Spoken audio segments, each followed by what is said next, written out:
Soutor, está fora da PJ já há quase 2 anos, depois de um processo muito complicado e onde faltam muitas respostas, às quais procurou responder no livro que foi censurado.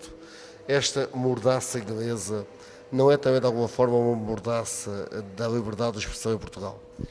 Não temos dúvidas quanto a isso. Aliás, é nessa linha que o livro foi escrito. Foi em termos de defesa e de denunciar esta limitação à liberdade de expressão de um cidadão, no meu caso, e também do direito do leitor, do cidadão português, de qualquer pessoa deste país, em formular opiniões, a sua própria opinião, face àquilo que lê. Portanto, não se permite, proíbe-se, limita-se a liberdade do povo português, ou de uma parte do povo português que esteja interessado em ler o tal livro, A Média, a Verdade, a Mentira, e poderem formular a sua opinião, que é o direito à livre opinião, e que neste país parece não, está assente, ou provisoriamente assente, cautelarmente assente, de que assim vai ser daqui para o futuro. Neste momento em que se discute tanto a liberdade de expressão e a falta dela, neste momento em que as pressões políticas são um facto que vai ser discutido dia a dia, no momento em que podemos recordar a ligação histórica de Portugal à Inglaterra, o nosso eterno aliado, terá havido tanto peso da Inglaterra neste processo capaz de amordaçar os políticos portugueses ao ponto de obrigar o inspetor a de alguma forma se retirar da PJ, ao ponto de obrigar a que se silenciasse todo este processo? Quanto a isso não temos dúvidas, aliás os factos falam por si.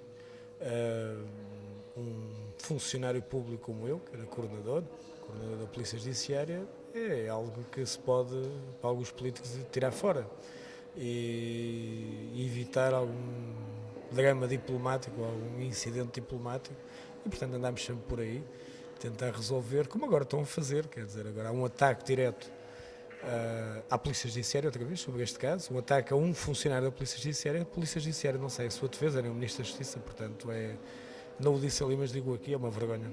E, de facto, como é que é possível que se deixe aqueles que trabalham para o interesse público, que trabalham para a descoberta da verdade e para a realização da justiça, e deixam-nos assim ao abandono quando há estes ataques? Sei que está sob segredo de justiça, mas para si a verdade, Eu não estou alvo de uma providência cautelar que me limita à liberdade de expressão. mas para si a verdade está descoberta e transcrita naquele livro que hoje não pode ser vendido? Não posso responder a essa pergunta, porque estou alvo de uma providência cautelar que me proíbe falar sobre, dar-lhe resposta à pergunta. Não posso. Está no âmbito dessa providência. Como é que, olhando para a situação que aconteceu e para eventuais episódios futuros que possam ser de alguma forma semelhantes, como é que vê que Portugal fique neste papel? Ou seja, ficamos fragilizados, dependentes de opiniões estrangeiras, de opiniões de polícias estrangeiros que possam de alguma forma pôr em causa uma instituição como era e como é a Polícia Judiciária, tão vista com tanta seriedade? A Polícia Judiciária continua a ser vista com seriedade.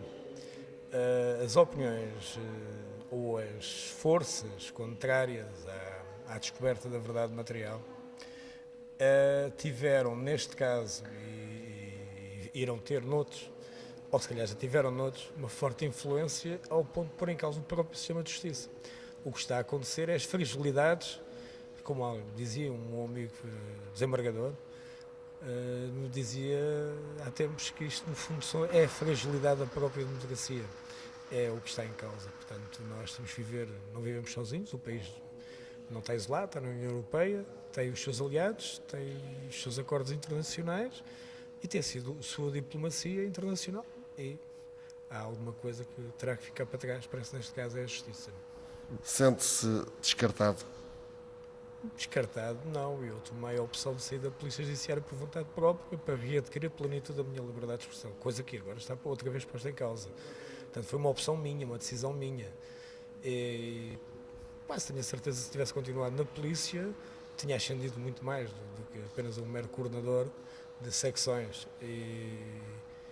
E olha, deixe-me que diga que recordo-lhe aqui neste momento um colega que faleceu na noite passada, o Dr. Guilherme da Encarnação, a pessoa que subiu também a guardar pulso dentro da Polícia Judiciária, e com estes dois casos tanto o caso Joana, o chamado caso Joana, como o caso Médio, viu aparecer-lhe uma doença nessas alturas e que o levou à morte agora, ao fim deste tempo todo. De facto foi uma pessoa excepcional, é uma pessoa com quem tive a honra e o prazer e o privilégio de trabalhar, com quem aprendi muito e que com estes casos a saúde se foi e de facto é triste. As pessoas não são descartadas, mas muitas das vezes há coisas que acontecem na saúde que é imparável. Doutor Guto, uma última questão. No tal livro de que não pode falar, que foi censurado, as suas convicções são óbvias, são evidentes, são claras. Se tivesse continuado no caso, se não tivesse sido afastado do caso e depois não se tivesse reformado, sentir-se confortável a investigar uma coisa que o senhor tinha já tanta certeza de que era assim e que do outro lado havia tantas dúvidas que se levantavam? Olha, assim, para não falar do caso, porque não posso, estou proibido. Uma investigação criminal tem um princípio, um meio e um fim. Esse livro, e isso posso lhe dizer, era a narração de 6 meses de investigação onde estive à frente dessa investigação. O que dali para a frente poderia acontecer, não sabemos, porque saímos da investigação. Portanto, a investigação continuou, o processo esteve aberto mais 6 meses e o seu resultado foi um arquivamento prematuro. Se a investigação tivesse continuado, e há muitas diligências por realizar, centenas de diligências por realizar, portanto o processo não foi concluído com todas as diligências, poderia até acontecer que aquilo que se dizia naquele meio tempo, não se viesse a confirmar, ou então que se viesse a confirmar. Portanto, uma investigação criminal tem que sempre chegar ao fim, para não ficar com ambiguidades, para não dar aso à especulação como dá neste momento, e para não dar também matéria para determinadas teorias da conspiração. Penso que esse é que é o grande problema das investigações que não chegam ao fim.